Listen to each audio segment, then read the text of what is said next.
The Raven. Once upon a midnight dreary, while I pondered weak and weary over many a quaint and curious volume of forgotten lore, Does anyone while I read? nodded, nearly This is napping, Winter. I'm in trouble and I don't know where I am. there came a tapping, as of someone gently rapping Holy at my shit, chamber man, I door. thought you were dead. How are To you some alive? visitor, I muttered. I used the last of my ammo Tapping just now at my and a couple chamber of bugs. door.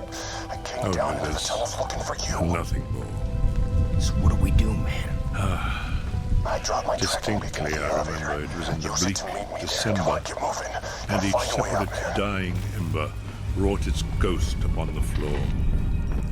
Eagerly I wished the morrow. Vainly I had sought to borrow from my books surcease of sorrow.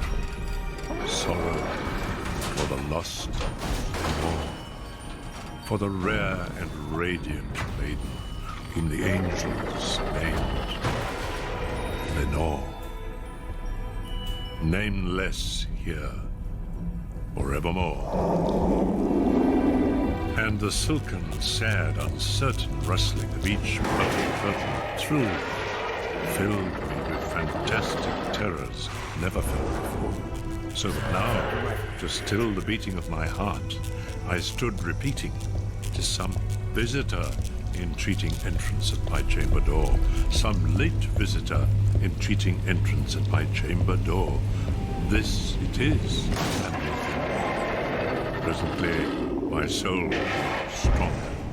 Hesitating then no longer, "Sir," said I, "or madam, truly your forgiveness I implore. But the fact is I was napping, and so gently you came rapping, and so faintly came tapping at my chamber door, that I scarce was sure I heard you. Here I opened wide the door.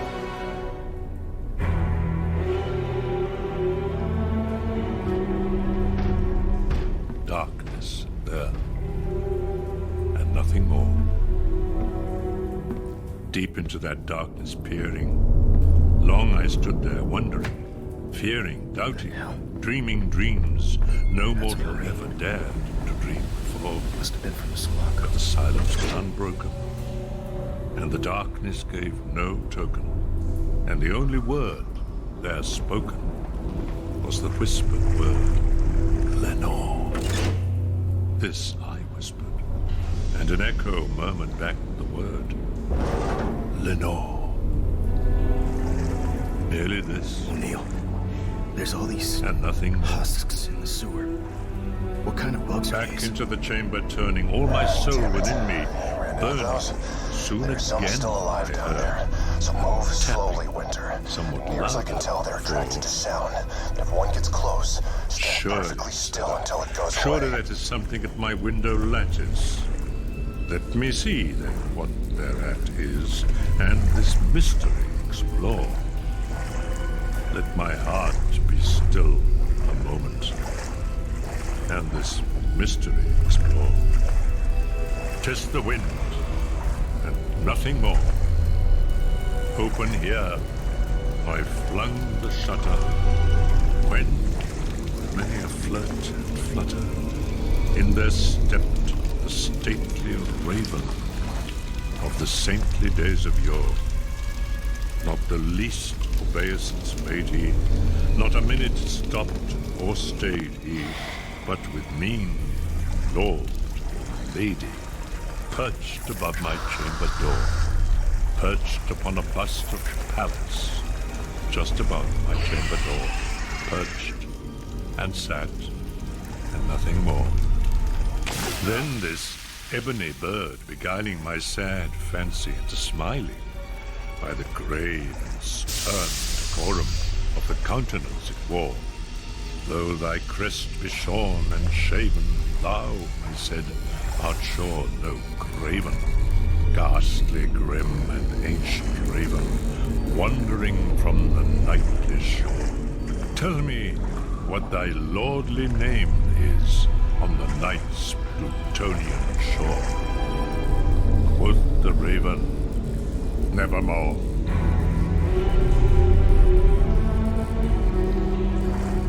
My Much I marvel this ungainly fowl to hear discourse so plainly, though its answer little meaning, little relevancy bore. For we cannot help agreeing that no living human being ever yet was blessed with seeing bird above his chamber door. Bird or beast above the sculptured bust above his chamber door, with such name as Nevermore. God damn, man! You didn't tell me those guys But exploded. the raven, They sitting exploded. lonely on the placid bust, Yeah, it's not good. spoke They were like, only that oh, one what's word, that noise? And then they fucking as if exploded. his soul in that Coming one to you. word he did outpour. Nothing further then he uttered, not a feather then he fluttered. Still I scarcely more than muttered. Other friends have flown, for on the morrow will he leave me, as my hopes have flown before. Then the bird said, Nevermore.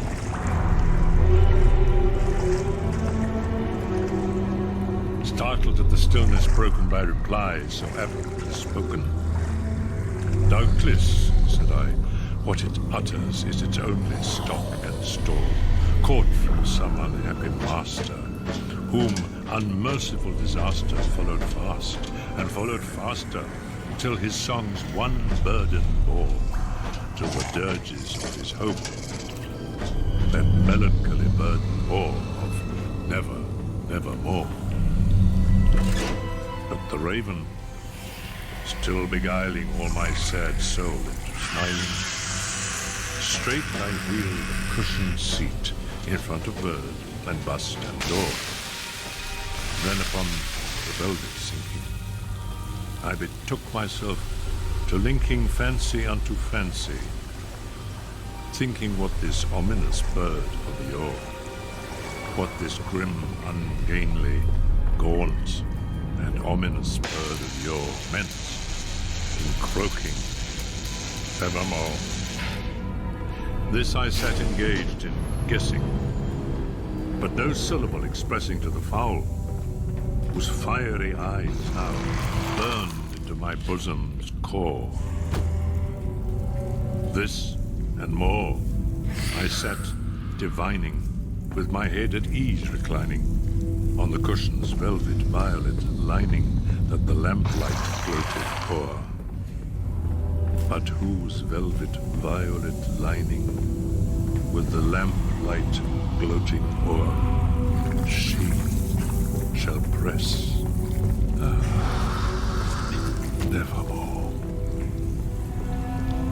Then methought the air grew denser, perfumed from an unseen censer swung by seraphim, whose footfalls tinkled on the tufted floor.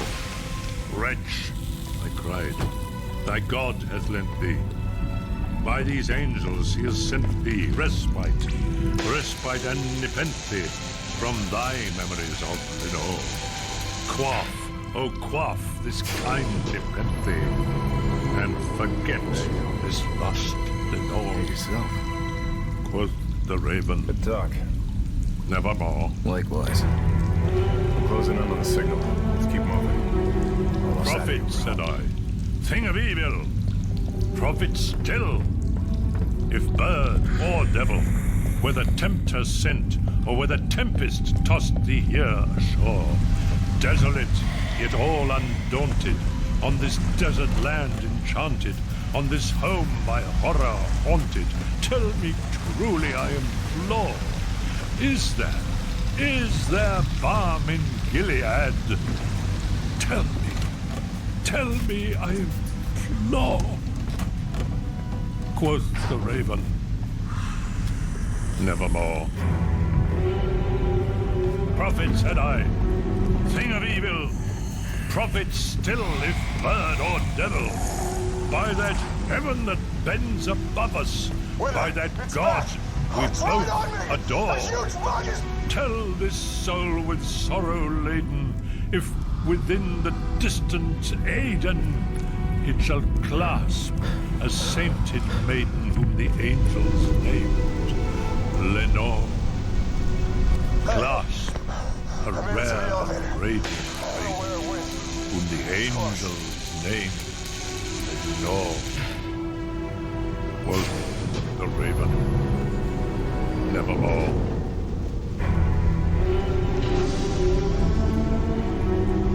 Be that word our sign of parting, bird or fiend. I shrieked, upstarting, get thee back into the tempest and the night's Plutonian shore. Leave no black room as a token of that lie thy soul hath spoken. Leave my loneliness unbroken, quit the bust above my door. Take thy beak from out my heart, and take thy form from off my door. Quoth the raven, nevermore.